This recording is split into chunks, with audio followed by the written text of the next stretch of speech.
We are joined today by the Chief Marketing and Chief Strategy Officer of GitLab. My name is AJ Eckstein. I'm the founder of Creator Match, the leading LinkedIn creator marketing platform, as well as a writer for Fast Company. So I want to start off getting the audience engaged. I know it's a long day, a lot of sessions, a lot of fireside chats.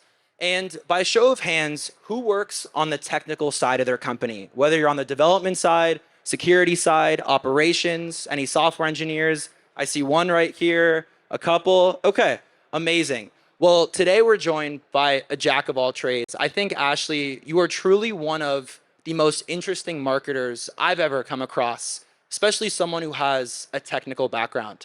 And what's so interesting about you being a CMO and CSO now is that your early days were a software engineering manager at NASA. You also worked at Oracle, Amazon, and Tableau. You were the acting CTO at GitLab, and now you're the CMO and CSO of GitLab. So tell me more about this technical background. How has that enabled you to be a successful marketer at a company like GitLab? I mean, my greatest hope is it's not jack of all trades, master of none. So let's start there. But yeah, I think my path has definitely been unconventional, as you pointed out. From my perspective, though, you gain the knowledge you need as you go along to realize what you're really good at and you're not good at. So I did start in technical roles at NASA, Oracle, and some others. Wasn't super passionate about the role, but loved the technology. And so fast forward at a company like GitLab, who do we market and sell to? The persona I used to be, to developers. And so I think that that's really helpful in my role, particularly as marketing officer, but also strategy officer, in that I've been the people and in those roles that we sell and market to. And that's been really helpful. And I think that unconventional path led me to the perfect role at the perfect company. And given all of your, just crazy, I have so many questions for you, as I'm sure everyone in the crowd does. And by the way, we will leave a few minutes for audience Q&A at the end. So think of your questions and we'll get everybody to participate at the end. So why are we even here today, Ashley? Why are we talking about AI and productivity? How has your role and your experiences led you to even think about this topic? Yeah, I mean, AI has been interesting to me because even back, I was at Tableau in 2013, we were talking about it, right? Like it was a thing. It was mostly around natural language processing and, hey, I want to ask my visualization a question and have it be built for me. But it's not a new thing. It just really rose to the surface because of a few innovative pieces around Gen AI that came out a little over a year ago, maybe 2 years ago. And so it's interesting because different technologies go through these hype cycles. And I'd argue we're somewhere right now at the tip of the AI hype cycle, or maybe even finally starting to come down from the hype, which is the exciting part, because once you get through the hype is where you actually start to see the implementation, the usage, the productivity around it. And it's the perfect time right now because that's where I think we're starting to get to. And you spoke about we're kind of at this interesting point in this hype cycle. You said implementation. What do you see is going to happen in the next few months or few years? And it's interesting because now we're talking about AI, but it's nothing new. It's not a technology that existed, that existed today. I mean, you spoke about it during your days at Tableau. So what is going to happen in the next few years with this implementation? Yeah, I mean, I think we're really going to start to see the productivity gains. There's a lot of people out there that think, oh my gosh, is AI going to take my job? My answer to that is no. If you leverage it properly, it's going to make you much better at your job. And you're going to do things faster and in even deeper ways. And most of the hype specifically related to GitLab right now is it will write code for you. So if you think about it, great, but is more code actually better? Is it more secure? Will it provide more value or more of a mess? And so the opportunity that we see at GitLab is how do you implement AI end to end in software development to make sure it's getting out faster, more efficiently, in a more secure way, outside of just writing the code for developers. And I think everybody could agree in the crowd that every day we're trying to be more productive, right? We're busy, we're endless meetings, and we want to do more with our day. So what are some strategies that Ashley takes into her own personal working life to become more productive, especially around AI? Yeah, I mean, I try to use it the same way that I said I think people should leverage it, which is what pieces can I use that will actually make me better and make me more efficient. We are very careful at GitLab about how we can use certain large language models because it, in some cases, will take your data, your IP, your knowledge, and share it to train other models. So we have to do it in a secure way. But I am always thinking of what are the mundane things in my work life, in my personal life, in my everyday that something else can just automate, make more efficient, and take care of for me that doesn't require necessarily human brain power. And I think if everybody approaches their specific roles at their companies like that, it's going to make the world a better place and not have robots replace all of us, which I think is part of the concern. So let's say everybody in the crowd says, Ashley, those are great tips, great strategies. I'm going to leverage them in my day-to-day, and I'm going to try to be more productive with AI. How do I actually know that I'm more productive? I mean, how do you measure productivity? From the perspective of how we think about it, myself personally, but also within my team, but also GitLab as a whole, we actually call it the 3 Ts.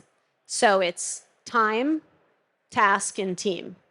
And so is it saving time? And again, if you're a developer, let's put yourselves in a developer's shoes. Is creating code for you actually saving you time? Or are you spending more time writing test suites? Are you spending more time looking into the security? So time is one that has to be measured very carefully. The task, are you getting those tasks done in a more secure, faster, more efficient way?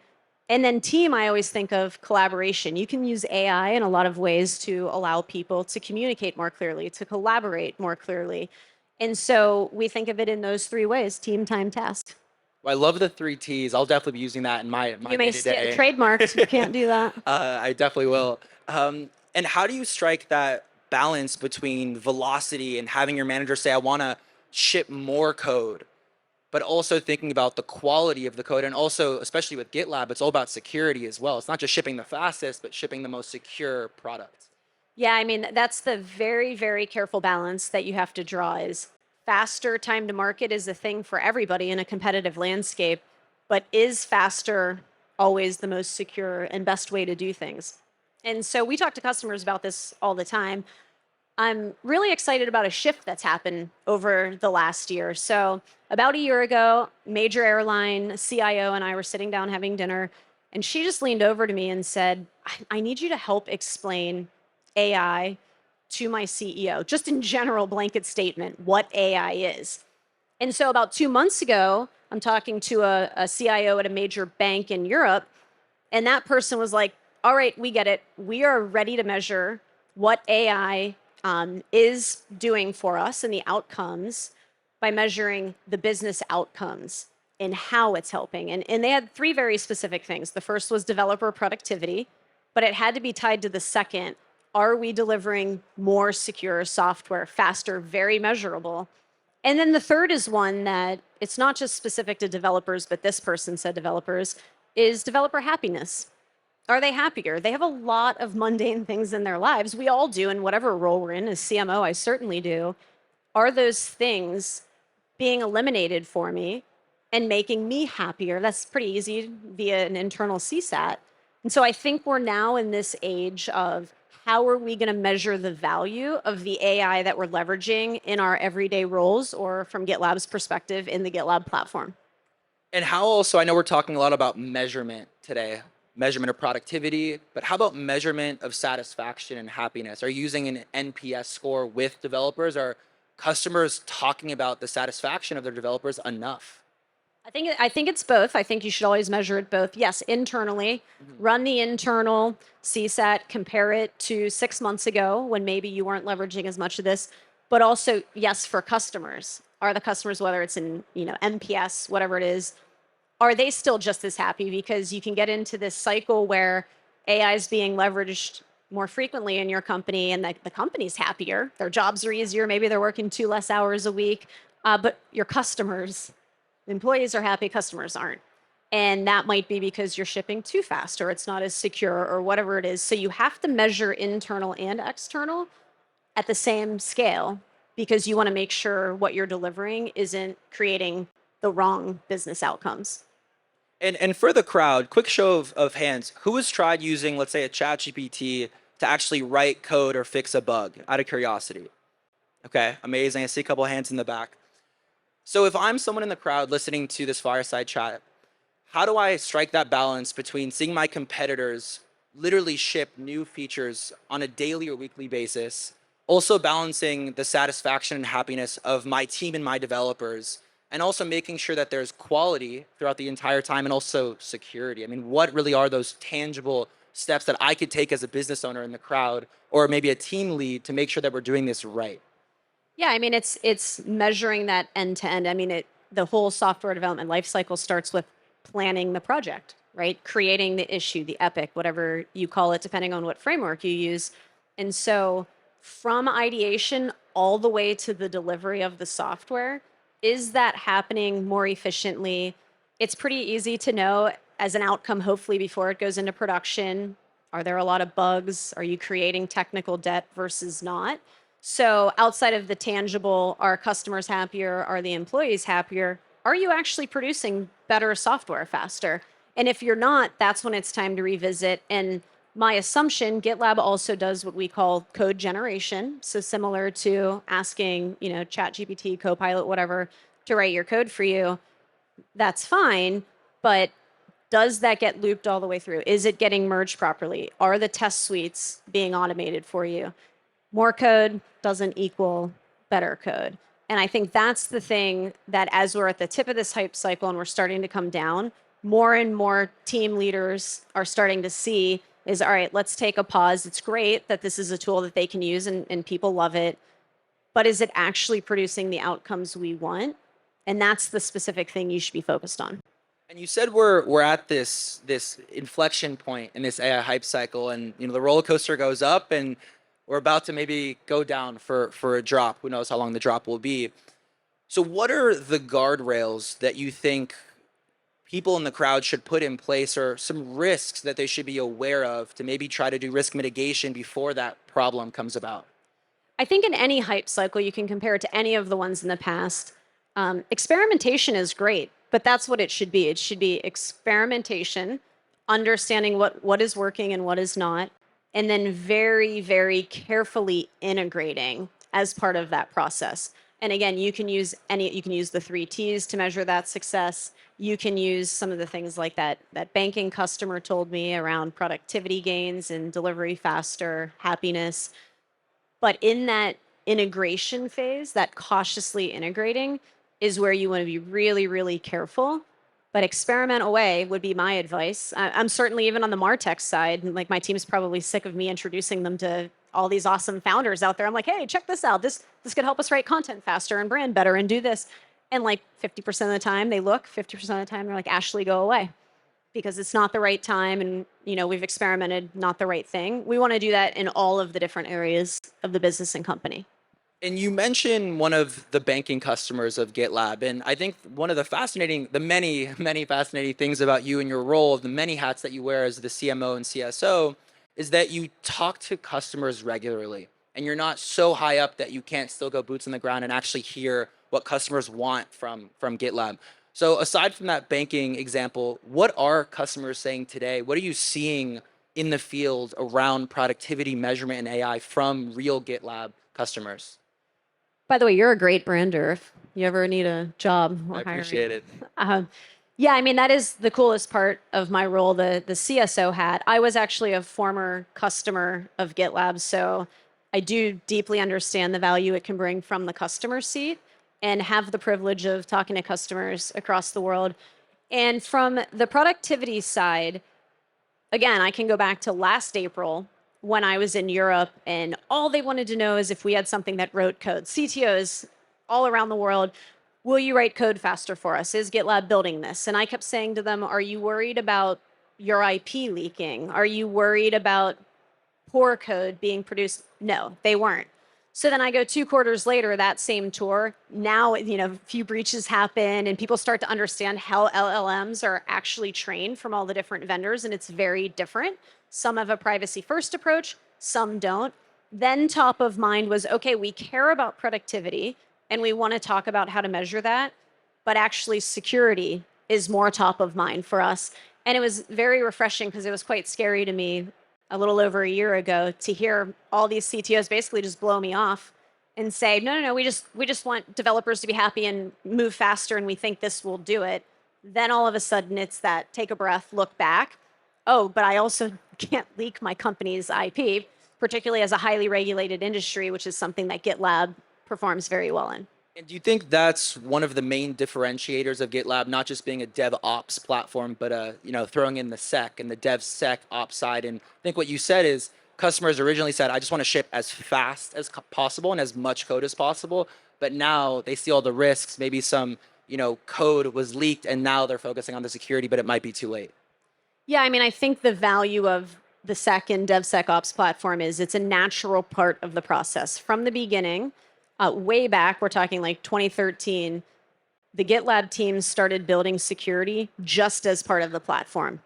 So if you go with a point solution approach, which is all of our competitors, you're pulling together a bunch of different tools. Lots of context gets lost, lots of throwing over the wall. And then when you introduce something like AI, everything is not strung together in one platform. So we have a database, a single data store of end-to-end software development steps and tasks.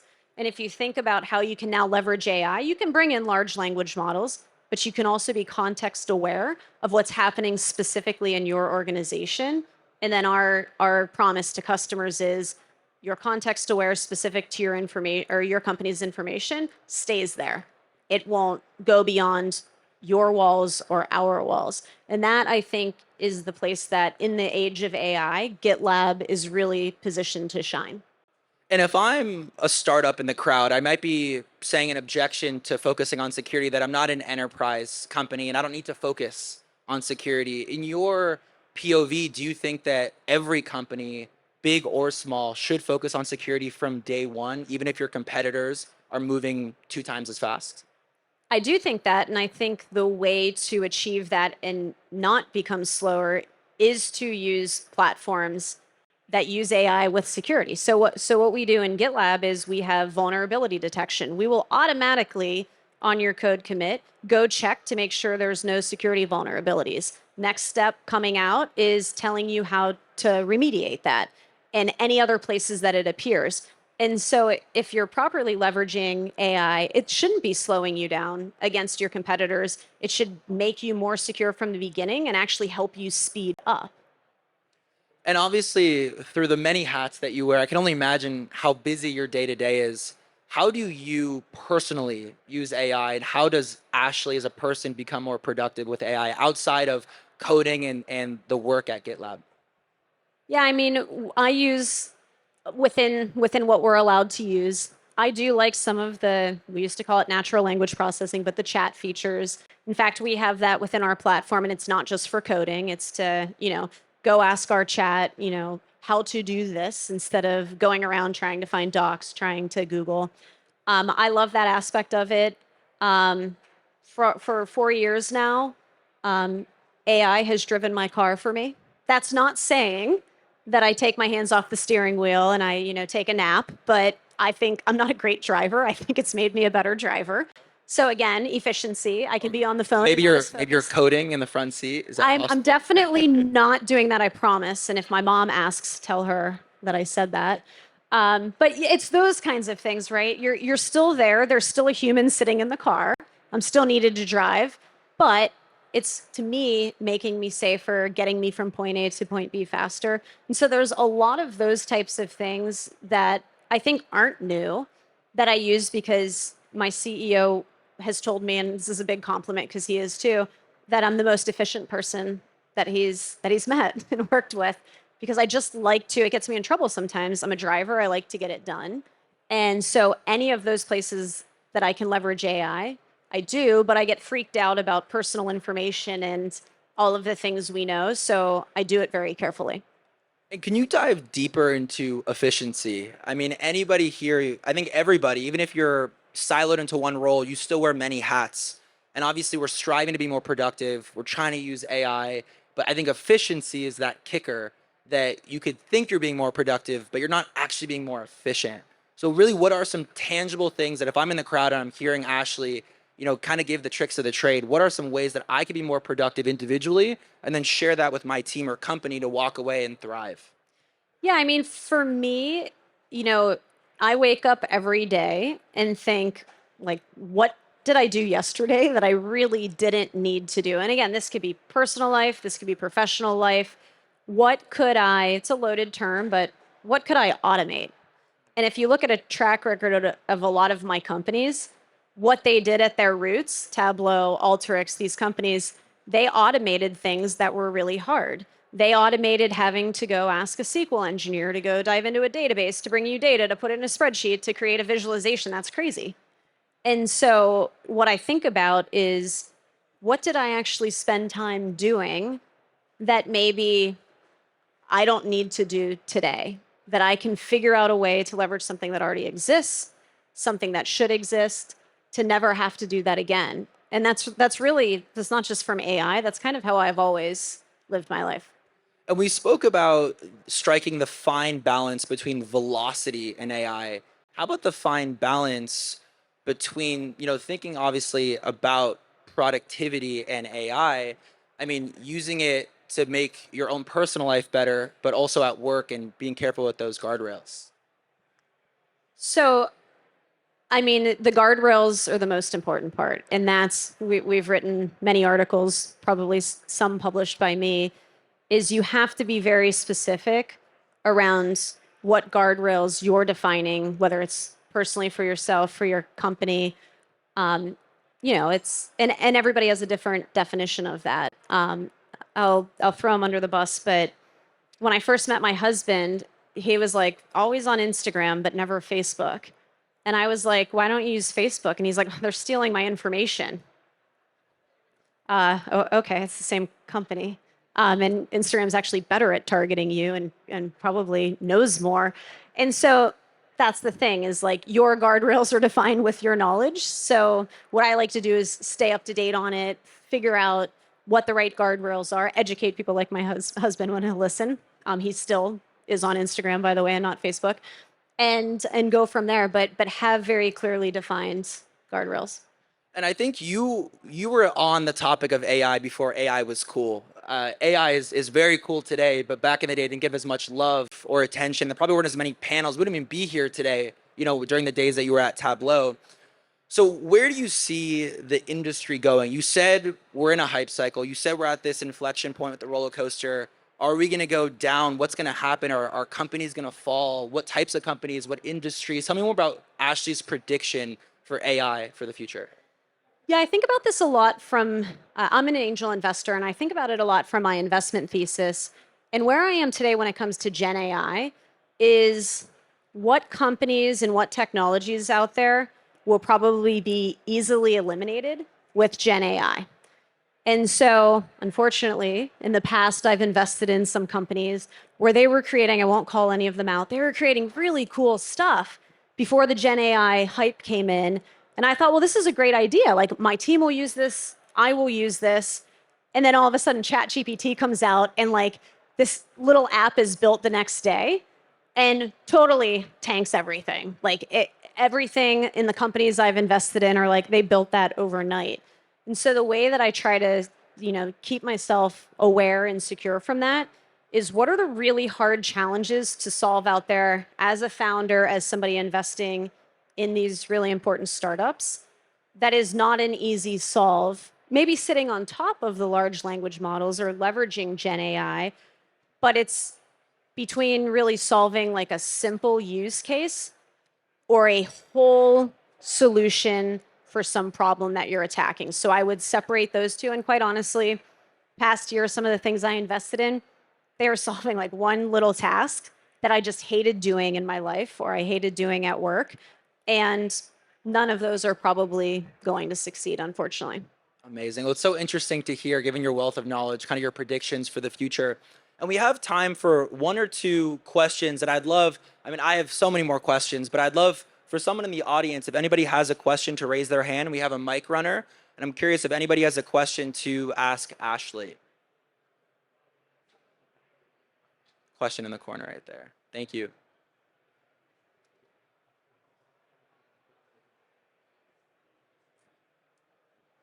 Hi, thank you so much for your time today. So one of the interesting differentiations of GitLab is that there's a self-hosted alternative, right, that other competitors don't provide. Are you foreseeing a self-hosted version of your LLM solutions on top as well? And in that case, how would that work? So let me repeat the question because it's a little hard to hear up here. So you're asking GitLab has self-hosted. Will there be an AI solution available for self-hosted customers or in a self-hosted way, both? I guess both, yes. Yeah. So today, you can leverage AI as a self-hosted customer. Self-hosted basically means you're taking the GitLab server and you're hosting yourself on one of the cloud platforms and you're managing and maintaining it versus multi-tenant SaaS. Today, you can leverage that with a cloud connector to cloud service. We know for highly regulated industries, for specifically government, banks, it's going to have to stay within the walls. They can't go tap in. So we have planned on our roadmap for the fourth quarter to implement that. Now, there's going to be a cost to that. GPUs aren't free, and training is not inexpensive right now. But we're working on ways and with some other open source vendors and platforms on how to make that a reality. And to me, that will be a huge next step for us and a huge differentiator. And one more question in the front.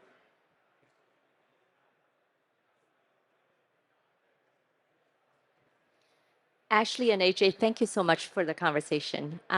So as an investor, Ashley, what do you typically focus on in terms of evaluating and then a team that claims that they wanted to develop certain AI products, that they actually have the ability or the right roadmap to get there?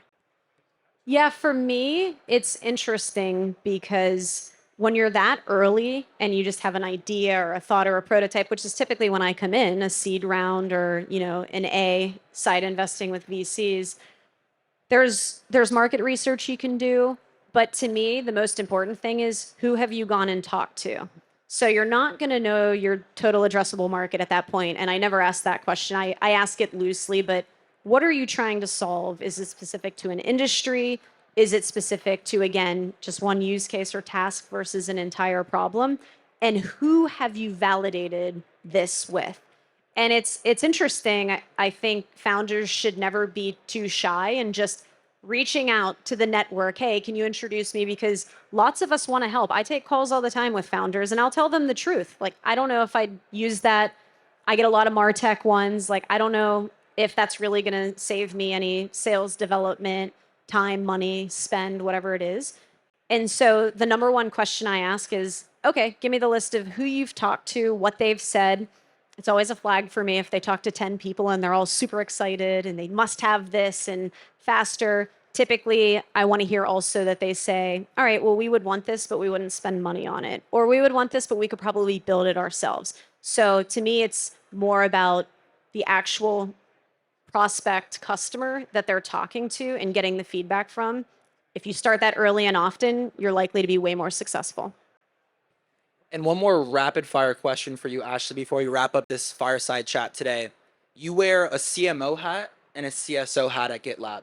Do you lean more as a marketer or as a strategist? That's amazing. I have my whole team here for an offsite this week, and we're talking about it. We've been talking about it all day. I think when I first started the company 2 years ago, definitely the marketing officer hat. The company obviously had a changeover in marketing leadership. We had just IPO'd. I have an amazing team of VPs of marketing in different disciplines. So for the last 6 months and going forward, it will likely be more of the CSO hat to make sure that, honestly, a lot of it's around AI vision and where we're going. And can we actually help companies transform the way that they're delivering software and not just be additive AI features? And so CSO going forward, but it's been CMO up till now. Incredible. Well, thank you everybody so much for being here. Thank you, Thank you, everybody. SaaStock, for the opportunity, and one round of applause for Ashley. Thank you guys again.